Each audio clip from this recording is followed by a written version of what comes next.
Adesso i tempi cominciano a stringere. In casa del centrodestra qualcuno parla di difficoltà e anche, nonostante la scontata ricandidatura di Zaia, di rincorsa sul centro-sinistra. Ma il coordinatore di Forza Italia risponde semmai è il contrario. Non è così, il centrodestra è già compatto e ha già deciso chi sarà il candidato. Il centrosinistra ha fatto le primarie, io direi che le ha fatte in grande fretta più che con grande rapidità. Forza Italia attende a braccia aperte, almeno così pare anche gli ex. Al nuovo centrodestra arriva un messaggio chiaro. Noi siamo alternativi alla sinistra e siamo convinti che tutti coloro che vogliono far continuare a governare bene il Veneto debbano stare nell'alleanza di centrodestra.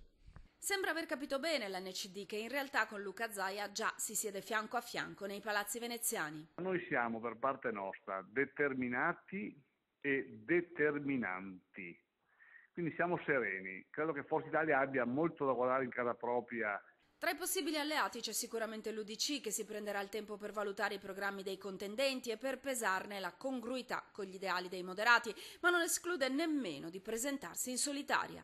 Non escludiamo un nostro candidato e il prossimo futuro potremo vedere nelle prossime settimane, nei prossimi mesi come si evolverà la situazione. Ma anche tra gli ex si registrano posizioni fortemente critiche. Non si capisce come il centrodestra voglia rompere lo schema Galan-PD.